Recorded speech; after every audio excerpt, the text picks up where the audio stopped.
আলহামদুলিল্লাহ, জীবন দামি হয় তিনটা জিনিসের দ্বারা, তিনটা টেকনিক অবলম্বন করার দ্বারা। অতীত দামি হয় ইস্তেগফার দ্বারা, বর্তমান দামি হয় আমালে সালেহ দ্বারা, এবং ভবিষ্যৎ দামি হবে তাকওয়াল্লাহ দ্বারা। আল্লাহ তাআলা কুরআনুল কারীমের মধ্যে ফরমান, লা ইয়ানালুল্লাহু লুহুমুহা ওয়ালা দিমাউহা ওয়ালাকিন ইয়ানালুহু তাকওয়া মিনকুম।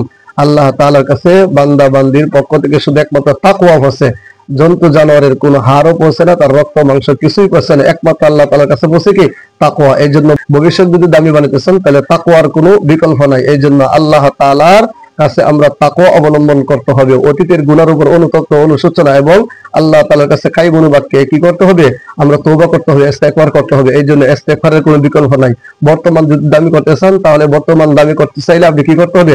বেশি বেশি আমলে সালেহ করতে হবে, তাহলে বর্তমান দামি হয়ে যাবে। এবং ভবিষ্যৎ দামি করতে চাইলে কি করতে হবে?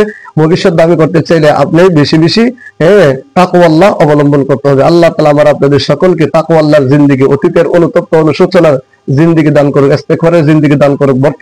বর্তমান সময়ে আল্লাহ তাআলা আমরা আপনাদের বেশি বেশি আমলে সালেহ কাজ বেশি বেশি করার তৌফিক দান করুন। আমিন।